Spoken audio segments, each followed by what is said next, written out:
당신을 위한 로하우스 조담소 정두리 변호사와 함께합니다.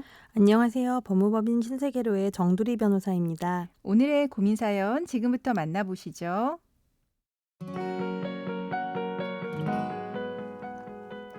남편과 저는 어릴 때 당시 유행하던 온라인 게임을 통해 처음 알게 됐어요.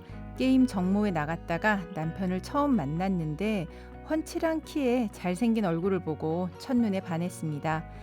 그 후 메신저로 연락을 주고받다가 밖에서도 만나면서 연애가 시작되었어요. 사실 제가 좀 예민한 성격이라 그전까지 저의 짜증과 감정 기복을 견뎌준 남자가 없었습니다. 그런데 남편은 달랐어요. 제 성격을 받아주는 유일한 사람이었죠. 그래서 이 남자라면 결혼해도 되겠다고 생각했습니다. 물론 단점도 있었어요. 남편은 정말 주구장창 게임만 했습니다.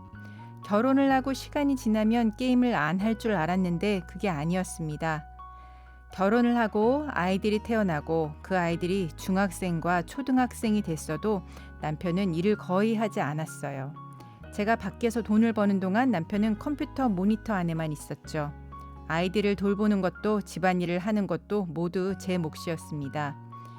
지난 15년 두 아이들을 돌보면서 어떻게든 버텨왔습니다. 남편에게 화도 내고 심한 말도 했지만 남편은 여전히 한 귀로 듣고 흘려버립니다. 예전에는 무심한 성격이 장점이었는데 이제 단점이 됐어요. 저는 더는 이 생활을 이어나가기 어려워 이혼을 결심했습니다. 그런데 한 가지가 제 발목을 잡습니다. 지금까지 제가 혼자 벌어서 집도 장만하고 생활비도 썼어요. 제 명의로 된 재산들이 있습니다. 그런데 제가 이혼을 결심하고 주변에 물어보니까 법적으로는 남편에게 이 재산을 나누어 줘야 할 수도 있다고 하더라고요. 사실상 아무런 기여도 하지 않은 남편에게 재산을 나눠줘야 하나요?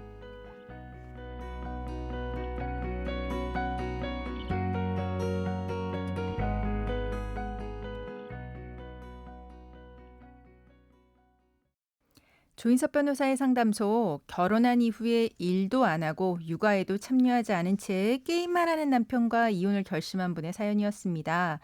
15년 너무 오래 참은 거 아닌가 싶기도 하지만 실제로 그보다 더 오래 참다 상담하러 오시는 분들 꽤 많죠. 정두리 변호사는 어떤 분이 가장 기억에 남으세요? 네, 한 30년 동안 이렇게 똑같이 참다가 협의 이혼을 하셨는데 네. 협의 이혼을 한 이후에도 그분의 명의로 된 집에서 남편이 나가지 않아서 좀 이제 네. 골머리를 썩었던 사건이 생각납니다. 네, 그렇군요. 그러면은 이번 사연을 좀 하나하나 볼까요? 그 남편이 경제 활동은 물론이고 가사나 육아에도 전혀 기여하지 않고 하루 종일 게임만 하고 있어요. 이거 재판상 이혼 사유 될까요? 네, 민법 제826조는 부부는 동거하며 서로 부양하고 협조할 의무가 있다고 규정하고 있습니다. 네. 이는 부부 공동생활을 유지하기 위한 본질적인 의무인데요. 네. 사연처럼 전업주부인 남편이 경제활동도 안 하고 가사 육아에 대한 기여 없이 게임에만 몰두하면 부부의 협조 의무를 정당한 이유 없이 거부하는 것으로 민법 제840조 제2호 악의의 유기로 해석될 수 있을 것 같습니다. 네. 그리고 남편의 지속적인 게임 중독과 가사, 육아 방치는 부부 사이의 신뢰를 깨트리고 아내에게만 모든 부담을 전가하여 정상적인 부부 공동생활의 유지를 불가능하게 만듭니다. 이러한 상황이 장기간 지속되어 관계 회복의 가능성이 없다면 이는 민법 제840조 제6호 기타 혼인을 계속하기 어려운 중대한 사유에 해당해서 충분히 이혼 사유가 될 수 있습니다. 그렇네요. 그런데 소송에서는 이러한 남편의 행태와 그로 인한 혼인 관계가 파탄에 이르렀다는 점을 객관적인 증거로 입증하는 것이 중요합니다. 남편의 게임 시간, 가사, 육아에 전혀 참여하지 않았다는 구체적인 정황, 이 문제로 인해 부부간에 나는 대화라든지를 증거로 확보하셔서 남편의 행위가 일시적인 문제가 아니라 혼인의 근간을 흔드는 지속적이고 중대한 문제였음을 주장해야 합니다. 네, 그렇게 하시면 될 것 같습니다. 지금 근데 문제는 경제 활동을 이제 부인이 했어요. 남편은 경제 활동 한 적이 없는데 남편이 사연자분한테 재산 분할 청구할 수 있을까요? 네, 민법 제839조의 2에 따른 재산분할 제도는 부부가 혼인 중 공동의 노력으로 이룩한 재산을 각자의 기여도에 따라 분할하는 것을 목적으로 하고 있습니다. 네, 그렇죠. 여기서 공동의 노력은 맞벌이 등 경제활동을 통한 직접적 기여뿐만이 아니라 가사 노동이나 육아를 전담해서 다른 배우자가 경제활동에 전념할 수 있도록 하는 간접적인 기여까지 모두 포함하기 때문에 네. 일단 남편에게 재산 분할을 청구할 수 있는 권리 자체는 인정할 수 있을 것으로 보입니다. 네. 다만 사연의 경우 핵심 쟁점은 남편이 전업주부로서 재산의 유지 및 형성에 어떠한 형태로든 기여를 했는가입니다. 네. 근데 사실 사연만 보면 아무런 기여를 안 한 것 같은 생각이 들긴 하는데 어쨌거나 남편이 재산 분할 청구가 들어왔을 때 사연자분 입장에서는 재산 분할을 최소화하려면 법원에서 여러 가지를 좀 입증해야 될 것 같긴 하거든요. 어떤 부분을 이제 입증해야 유리할까요? 예, 사연의 경우 남편이 경제 활동을 하지 않았을 뿐만 아니라 전업주부의 본질적인 역할인 가사 및 육아마저 외면하고 개인적인 여가, 즉 게임에만 몰두했다면 이는 재산의 유지나 감소 방지에 기여했다고 보기 어렵습니다. 네. 오히려 남편의 존재가 생활비나 공과금 등 가계 지출을 증가시키는 재산 감소의 요인으로 작용했다고 주장해 볼 수도 있겠습니다. 남편의 존재가 재산 감소의 요인. 네. 어떤 걸 입증해야 될까요? 구체적으로는 남편이 경제적인 활동을 하지 않았다는 점을 금융거래 내역이나 소득증명 등을 통해 명확히 하고 예. 남편이 가사 및 육아에 기여하지 않았다는 사실을 아까 말씀드렸던 것처럼 구체적으로 주장하고 입증해야 합니다. 네. 뭐 예를 들면 가사 도우미를 고용했다면 관련 비용 지출 내역, 네. 자녀의 양육을 오롯이 사연자분이 책임졌다는 사실, 뭐 자녀의 학교 상담 기록, 학부모 모임 참여 내역 같이 앞서 말씀드렸던 남편이 하루 중 대부분의 시간을 게임으로 보냈다는 사실. 네. 이거는 뭐 게임 접속 기록, 관련 지출 내역, 증인 진술 등으로 입증하실 수 있고요. 그렇네요. 이 문제로 인해 부부간에 나눈 대화, 녹음 문자 메시지 등을 증거로 제출하실 수 있습니다. 네. 근데 이제 기여도는 없지만 만약 남편이 이혼을 할 때 자기가 이제 경제적으로 어렵다라고 하는 거를 이유로 들어서 또 꼭 기여가 있어야지만 재산 분할을 받는 게 아니잖아요. 부양적인 재산 분할이라고 하는 것도 있는데 부양적 재산 분할을 주장하는 경우에는 어떻게 대응해야 할까요? 이 남편 측에서는 혼인 기간이 길고 이혼 후에 경제적 자립이 어렵다는 이유로 부양적 재산 분할을 주장할 수 있을 것 같습니다. 네. 그런데 이에 대해서 남편이 스스로 경제활동 및 가사 참여 노력을 게을리해서 자초한 결과이고 부양의 필요성을 논하는 것은 부당하다. 재산분할 제도의 취지에 맞지 않다고 반박해야 합니다. 네. 그리고 이제 아이들을 누가 키우는지 여부에 따라 사연자분이 키우게 되는 경우 사연자분도 마찬가지로 부양적 요소를 고려해달라고 주장할 수 있습니다. 네, 그렇군요.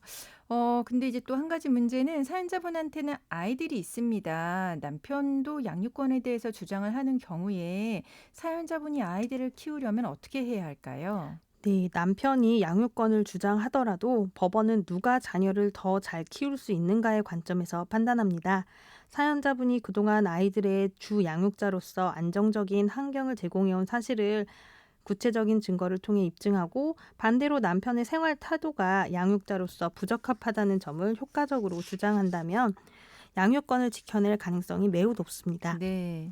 이혼 소송에서 양육권 다툼이 있는 경우에는 법원은 직권조사나 당사자들의 신청을 통해 가사조사관에게 조사를 명할 수 있습니다. 네, 가사조사요. 예, 가사조사관은 부모 양측과 자녀를 면담하고 주거 환경도 방문하며 양육 환경 전반을 조사하여 법원에 보고서를 제출합니다. 네. 이 보고서는 재판부의 판단에 큰 영향을 미치기 때문에 조사 과정에서 사연자분이 주 양육자로서 자녀를 얼마나 헌신적으로 돌보았는지 일관되고 구체적으로 진술하시는 것이 중요합니다. 네, 그럼 지금까지 상담 내용을 정리해 보자면 남편이 가사나 육아는 외면하고 게임에만 몰두했다면 그 자체로 이혼 사유 될 수 있습니다. 다만 이제 게임 시간이나 대화 녹음 등 객관적인 증거는 필요합니다.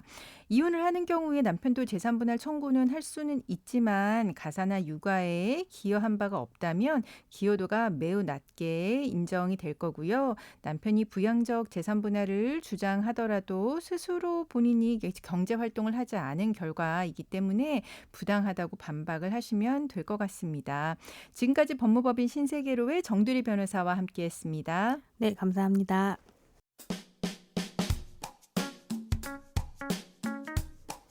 알아두면 쓸데있는 법률 이야기 알쓸법 시간입니다. 최근 스토킹 범죄가 잇따르면서 피해자 보호 대책이 부족하다는 지적이 나오고 있죠. 이에 따라 대검찰청은 일선 검찰청에 잠정 조치를 개선하라고 지시했습니다. 그렇다면 잠정 조치란 정확히 어떤 걸 말할까요?